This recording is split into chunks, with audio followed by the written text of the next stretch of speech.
What is the funniest lie to tell kids? 1. That, as their father, I could change their names whenever I wanted to.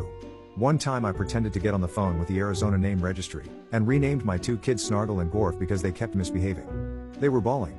I could barely keep a straight face. 2. I was on a flight where a kid saw the button for calling a flight attendant, didn't know what it was but clearly was thinking about pressing it, and so asked his dad what it did. His dad said it opens a trapdoor under your seat and drops you out of the bottom of the plane. Afterwards, the kid spent the whole flight intrigued by the button, thinking about and talking about pushing it, but too worried to actually do it. 3. Not exactly a lie, but when I was first learning swear words, my parents made the mistake of telling me those were words only mommies and daddies are allowed to say.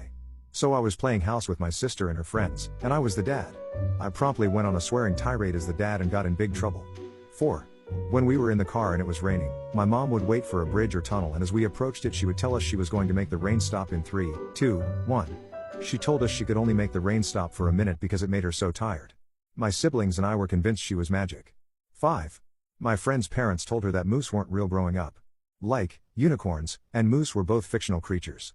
When she got to high school someone was talking about seeing a moose and she thought they were trying to be funny, and basically she found out at 16 that moose are, in fact, real. When she went home to tell her parents, her mom was in tears of laughter. So yeah. Probably telling your kid growing up that a very existent animal is a fictional creature. 6. I convinced my kids I was a Jedi. I waved my right hand to turn up the volume on my car while secretly using my left hand to turn up the volume with the steering wheel controls. I did the same thing with the electronic controls for my seat. When they challenged me to do something else, I replied that I had already done too much because a Jedi should never use the Force for trivial things. 7. When me and my brothers were kids and complained about something, my dad would go to the phone and say hello. Complaint department? And describe our grievance. He said the complaint department for everybody was in Calgary and was run by someone called Chief Oakanawake, and he was getting tired of our complaints. I believed that for the longest time.